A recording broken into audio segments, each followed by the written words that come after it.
کسی انسانی سیرت کے نمونہ عمل بننے کے لیے یہ ضروری ہے کہ اس کی زندگی کے تمام حصے ہماری نگاہوں کے سامنے ہوں، کوئی واقعہ پردہ راز اور ناواقفیت کی تاریکی میں گم نہ ہو، بلکہ اس کے تمام حالات روز روشن کی طرح دنیا کے سامنے ہوں، تاکہ معلوم ہو سکے کہ اس کی سیرت کہاں تک انسانی سوسائٹی کے لیے ایک مثالی زندگی کی صلاحیت رکھتی ہے۔ اس معیار پر تاریخ کی کسی بھی شخصیت کی سیرت پر نظر ڈالیں تو معلوم ہوگا کہ خاتم الانبیاء حضرت محمد مصطفیٰ صلی اللہ علیہ وآلہ وسلم کے سوا کوئی اور ہستی اس معیار پر پوری نہیں اترتی۔ خاتم الانبیاء حضرت محمد مصطفیٰ صلی اللہ علیہ وآلہ وسلم کی زندگی کا ہر لمحہ پیدائش سے لے کر وفات تک لوگوں کے سامنے ہے، اور ان کی زندگی کا کوئی مختصر زمانہ بھی ایسا نہیں گزرا جو آنکھوں سے اوجھل ہو۔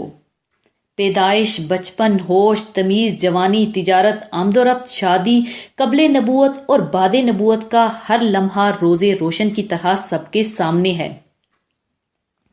اٹھنا بیٹھنا، سونا جاگنا، شادی بیاہ، بال بچے، دوست دشمن، نماز روزہ، دن رات کی عبادت،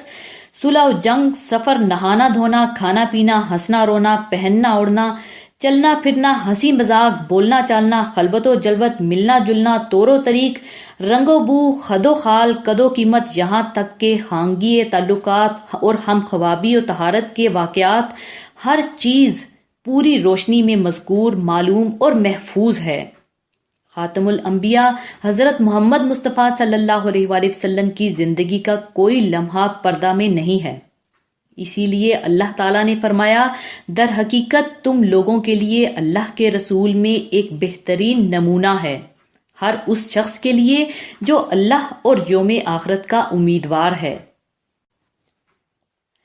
کسی نے خوب کہا ہے کہ محمد صلی اللہ علیہ وآلہ وسلم وہ پہلے شخص ہیں جو سورج کی روشنی میں پیدا ہوئے ہیں۔ مطلب یہ ہے کہ جس طرح سورج کی روشنی میں چیز واضح اور صاف ہوتی ہے، اسی طرح ہمارے نبی صلی اللہ علیہ وآلہ وسلم کی زندگی واضح اور روشن ہے۔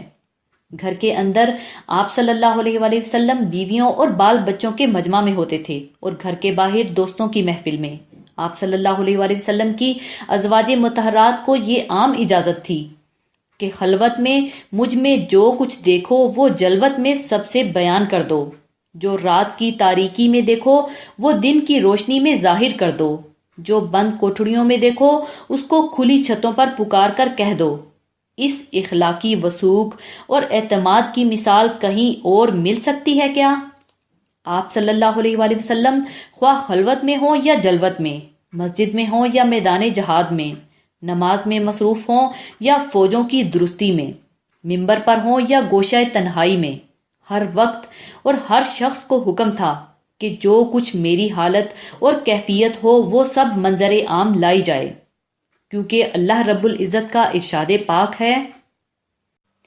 اور محمد صلی اللہ علیہ وآلہ وسلم خواہش نفس سے منہ سے بات نہیں نکالتے ہیں،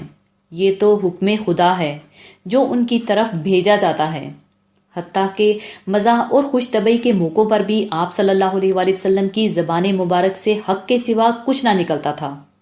اسی طرح حالت غضب میں آپ صلی اللہ علیہ وآلہ وسلم کو اپنے جذبات پر اتنا قابو تھا کہ آپ صلی اللہ علیہ وآلہ وسلم کی زبان سے کوئی بات خلاف واقعہ نہ نکلتی۔ اس حدیث مبارکہ سے یہ بات واضح طور پر آپ صلی اللہ علیہ وآلہ وسلم کے اسوہ حسنہ کے متعلق معلوم ہو جاتی ہے کہ آپ صلی اللہ علیہ وآلہ وسلم کا اخلاق کس درجہ بلند تھا کہ اپنے خادم تک سے، جو کہ اس بات پر ہی مامور تھے کہ آپ صلی اللہ علیہ وآلہ وسلم کے کام بجا لائیں، اتنے عرصے میں ڈانٹنا ڈپٹنا تو دور کی بات، کسی بات پر اف تک بھی نہیں فرمایا۔ کیا تاریخ کسی ایسی شخصیت کے متعلق بیان کر سکتی ہے جو آپ صلی اللہ علیہ وآلہ وسلم کے صرف اس حسن اخلاق کے معیار پر پورا اتر سکے؟ یہ ایک ایسا انسان ہی کر سکتا ہے جو سکون قلب کی دولت سے مالا مال ہو۔ اور اسی کے ساتھ میں آپ سے اجازت چاہوں گی۔ اپنا بہت خیال رکھیے گا، دعاؤں میں یاد رکھیے گا۔ اللہ حافظ۔